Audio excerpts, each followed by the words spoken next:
pessoal, tudo bem? Eu sou a professora Vanessa Novaes e a aula de hoje ela é muito interessante porque a aula de hoje ela não é só anatomia, ela é anatomia e fisiologia do cérebro. Eu percebi que naquele vídeo de anatomia encefálica, muitos de vocês ficaram na dúvida. Para que servem aquelas estruturas todas que eu mencionei no vídeo de anatomia? Como essas estruturas são descobertas? Como é que a gente sabe qual a função de cada região do cérebro? Quem descobriu isso e como isso foi descoberto? Tudo isso e muito mais vocês vão ver na aula de hoje.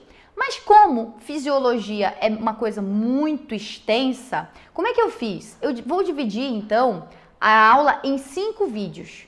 Então, o vídeo de hoje é o primeiro vídeo e depois, a cada sexta-feira, eu vou liberando os outros 4 vídeos. Cada aula eu vou falar um pouquinho sobre a função de um lobo do cérebro. Lembrando que o cérebro é dividido em 5 lobos: lobo frontal, lobo parietal, lobo occipital, lobo temporal e lobo insular. Então nós vamos fazer 5 vídeos e cada vídeo nós vamos entender um pouquinho as principais estruturas anatômicas, olhando agora para o funcionamento dessas estruturas e principalmente como elas funcionam e como elas foram descobertas também. Bom, vamos começar falando então a aula de hoje sobre o lobo frontal. Eu não sei se você se recorda, mas para dar uma aquecida na sua memória, vamos relembrar um pouquinho alguns aspectos anatômicos do lobo frontal. Aqui a gente vai observar qual que vai ser a função desse lobo da frente do cérebro aqui, chamado de lobo frontal. Essa visão que vocês estão tendo aqui é como se tivesse uma pessoa olhando para lá, para o meu dedinho aqui, para a esquerda. Então, isso aqui é como se tivesse uma pessoa olhando para lá. Então, aqui é o lobo frontal e aqui são os lobos mais posteriores, como o parietal, o occipital e aqui embaixo o temporal. Na posição anatômica, seria assim, ó. Então, isso aqui está dentro da sua cabeça desse jeito. Aqui é a parte da nuca e aqui é a parte frontal. Então, hoje nós vamos falar desse lobo aqui, que é chamado de lobo frontal. Essa parte anterior do teu cérebro. Vamos lá, galera. É o seguinte. Para a gente caracterizar o lobo frontal, a gente tem que saber primeiro aonde ele começa, tá? Então, o lobo frontal, ele começa aqui de um sulco, que eu estou apontando aqui para vocês, que é chamado de sulco central. Esse sulco central, ele também tem para o outro lado. Então, do sulco central para frente, tudo isso que vocês estão vendo aqui, a gente vai chamar de lobo frontal. Olha como o lobo frontal é grande, representa uma boa parte do que a gente chama de córtex cerebral. Boa parte dele é o lobo frontal. Do sulco pré-central, a gente tem 2 sulcos que fazem como se fossem 90 graus com o sulco pré-central, chamado de sulco frontal superior, e esse aqui é o sulco frontal inferior, tá? Então, sulco frontal, sulco pré-frontal, sulco frontal superior, sulco frontal inferior. Então, todas essas estruturas mais profundas a gente chama de sulco. E elas estão dividindo os giros, que são essas estruturas mais gordinhas aqui. A gente chama isso aqui de giro. Então, entre o sulco central e o sulco pré-central, a gente tem o giro, chamada de giro pré-central. O que esse giro faz? Esse giro aqui, que é essa estrutura toda aqui que eu estou apontando para vocês, que é chamado de giro pré-central, é uma área chamada de córtex motor primário. Ou seja, galera, daqui saem neurônios que vão inervar toda a musculatura esquelética do teu corpo para que o movimento voluntário aconteça. Então, você consegue mover todo o seu corpo voluntariamente, porque daqui, dessa região, saem neurônios motores que vão inervar a musculatura esquelética do teu corpo todo para que o movimento voluntário aconteça. Significa dizer que, se você tiver uma lesão em alguma região desse córtex motor primário aqui, você vai ter problemas motores. E normalmente, os problemas motores, eles vão se manifestar no lado contrário do teu corpo. Por exemplo, esse hemisfério que você está vendo aqui é o hemisfério esquerdo. Se você tiver uma lesão nesse córtex motor aqui do hemisfério esquerdo, provavelmente a tua sintomatologia motora vai se manifestar no teu hemicorpo direito. Então, o córtex motor do hemisfério esquerdo controla a maior parte da musculatura do hemicorpo direito e o córtex motor direito controla a maior parte da musculatura do hemicorpo esquerdo. Bom, em 1710, um cirurgião francês, agora, gente, me perdoe se eu falar errado, porque eu não sei falar francês, mas vamos lá, eu acho que o nome é esse aqui, François Porphyre du Petit. Tá meio estranho, né? Melhor eu escrever, tá aqui, ó. Esse senhorzinho aí é um cirurgião e ele tinha um paciente com abscesso no cérebro. E esse paciente, ele tinha uma sintomatologia bem característica, ele tinha paralisia no lado oposto do abscesso. Ele percebeu então que o controle motor de um lado do corpo, na verdade, era controlado pelo hemisfério cerebral contralateral. Com isso, François foi uma das primeiras pessoas que começou a cogitar a presença de um córtex motor no cérebro, de onde saem neurônios que vão se projetar para a musculatura do corpo todo, controlando a musculatura. E, além do mais, esse controle ele era contralateral na maior parte das vezes. Ou seja, o neurônio do córtex motor que sai do meu hemisfério direito cruzava a linha média e controlava a musculatura dos meus membros superiores e inferiores do lado esquerdo. Um pouquinho depois, em 1870, mais ou menos, um psiquiatra chamado de Eduard Hitzig, sabe Deus ser assim, fizeram alguns experimentos em animais aplicando corrente elétrica nos cães. E o que eles percebiam é que em determinado local do cérebro, quando eles aplicavam essa corrente elétrica, o cão exibia um movimento das patas do lado contrário. Ou seja, ele, mais uma vez, percebeu que esse controle motor, na maior parte das vezes, pelo menos na musculatura do esqueleto apendicular, era controlado pelo hemisfério contralateral. E com isso, eles identificaram aonde está localizado o córtex motor primário do teu cérebro, a área motora de onde saem neurônios que controlam o teu corpo inteiro. Ele está situado no giro pré-central, né? Que fica à frente do sulco central no lobo frontal. E tem mais, viu? Cada região do córtex motor é responsável por inervar a musculatura de uma parte do teu corpo. Então existe uma área de representação cortical do teu braço, da tua perna, do teu tronco, dos teus membros superiores e inferiores, do pescoço, do rosto. Todas as áreas do teu corpo, elas estão representadas no córtex motor de forma organizada. A gente chama isso aí de homúnculo cerebral, ou também chamado de homúnculo de Penfield. Por isso que às vezes quando uma determinada pessoa é vítima de acidente vascular encefálico, ela sente, por exemplo, dificuldade de mover o braço, mas move super bem as pernas e vice-versa. Por quê? Porque depende da área do córtex motor que foi acometida, porque cada área do córtex motor controla uma parte do teu corpo. É super organizado. Se você prestar atenção no homúnculo de Penfield ou homúnculo cerebral, ele é meio esquisitinho, né? É um pouco feinho, a gente parece meio cabeçudo, meio mãozudo, né? Por que isso acontece? É porque a área de representação cortical das mãos e da face são áreas muito grandes no córtex motor, em relação a outras áreas de menor representatividade cortical, como por exemplo você pode observar no tronco, né? Por exemplo, nos membros inferiores. Isso não é bobagem, tá? Isso aí reflete a capacidade de motricidade fina que nós temos. Quanto maior a área de representação cortical no córtex motor de uma determinada parte do teu corpo, melhor é a tua capacidade motora. Dá uma olhadinha no homúnculo de Penfield. Qual que é a maior área que você consegue observar aqui?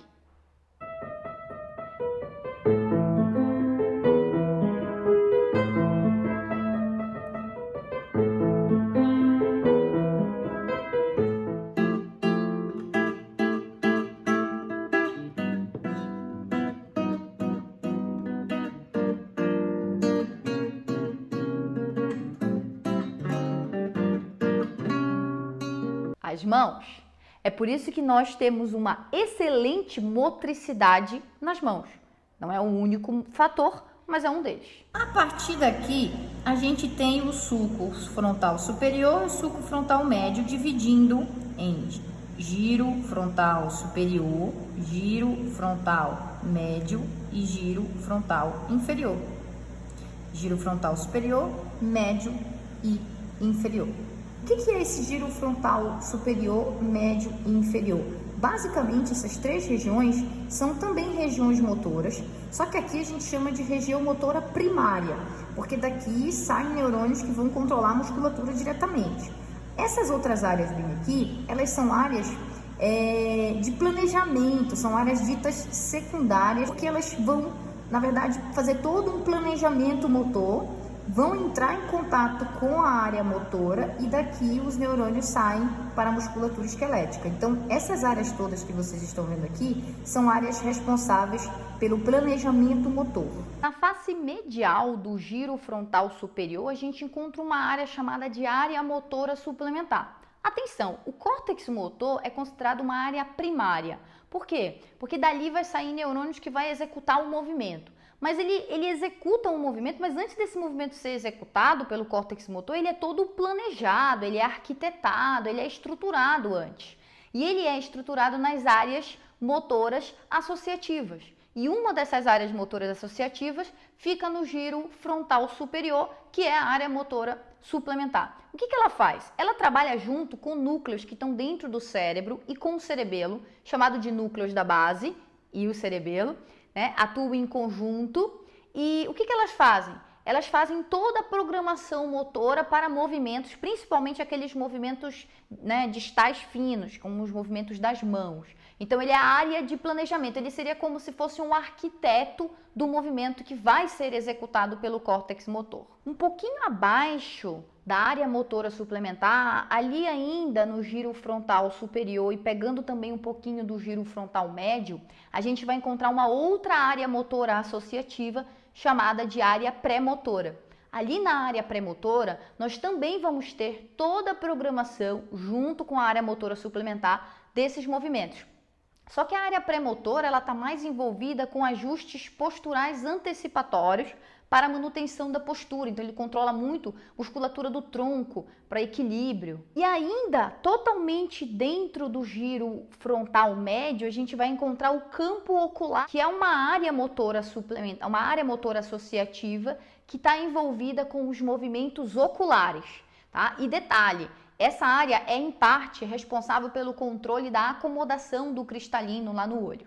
E embaixo, mais embaixo, agora no giro frontal inferior, a gente vai encontrar uma área muito interessante chamada de área de Broca, ou área de Broca. Essa área ela é responsável por toda a programação motora para a fala. Então, toda a programação motora que vai ser executada pelo córtex motor, ela vai, se for para fala, ela vai ser planejada no giro frontal inferior. Só que a área de Broca, ela só existe no hemisfério esquerdo, tá? Por isso que o hemisfério esquerdo é conhecido por ser um hemisfério da comunicação e linguagem. Mas existe um giro frontal inferior no hemisfério direito. Só que ele é responsável pelo tom de voz e também pela comunicação não verbal. Essa história de que a área de Broca é a área responsável pelo planejamento motor da fala e que está situado no hemisfério esquerdo não é uma informação nova. Já no século XIX, um médico francês chamado Jean-Baptiste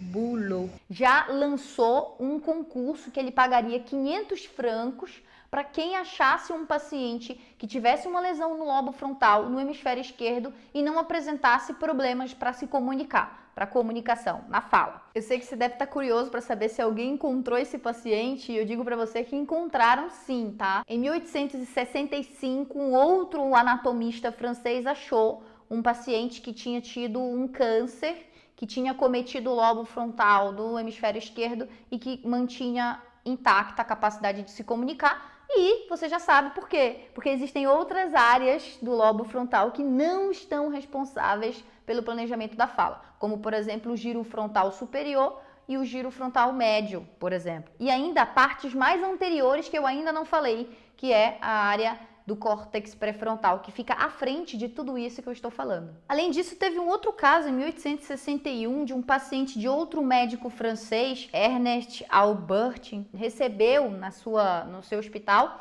um paciente que tentou se matar com um tiro na cabeça. Tentou não, ele conseguiu, ele realmente morreu. Mas quando ele chegou no hospital, ele chegou vivo e ele ficou vivo por algumas horas. Tempo suficiente para o médico Ernest resolver usar esse paciente como cobaia. abriu o crânio do paciente e começou a apertar com uma espátula o hemisfério esquerdo desse paciente. E o que ele percebia é que enquanto ele apertava o hemisfério esquerdo do lobo frontal desse paciente, esse paciente parava de vocalizar, e parava de falar. E quando ele parava de apertar essa região, o paciente voltava a falar. Eu sei, gente, é um pouquinho horrível isso, mas nessa época não tinha muita ética com relação à pesquisa. Hoje em dia, obviamente, não se faz mais isso. Aí o Albertin foi num encontro da Sociedade de Antropologia em Paris, e aí tá o nome em francês que eu não vou saber dizer. Société de Antropologie. Ai, meu Deus, eu tô precisando de uma assessoria de um professor de francês para essa aula. E aí ele chegou lá e encontrou um brother chamado Paul Broca. Ou eu costumo chamar de Paul Broca. O Paul Broca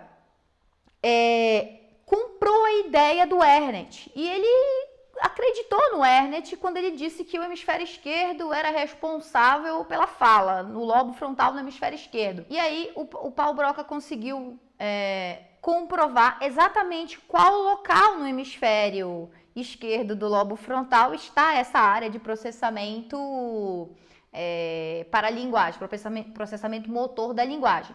E aí ele encontrou essa área, adivinha só o nome que ele deu para a área de Broca.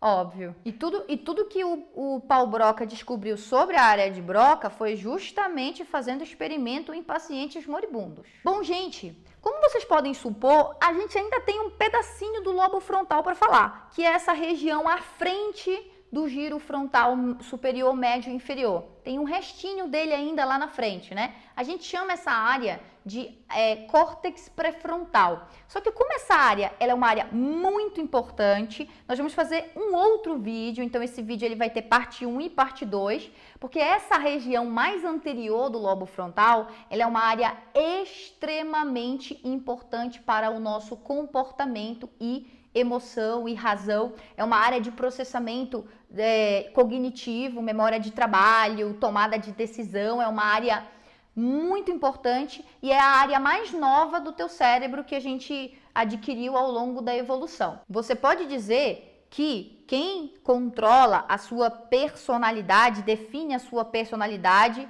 é essa área que está faltando a gente mencionar, chamada de córtex pré-frontal. Como essa área é uma área bem complexa, inclusive ela é uma área associativa terciária, porque até então a gente tinha falado da área primária, que é o córtex motor, a área pré-motora, Broca e pré-motora são áreas associativas secundárias.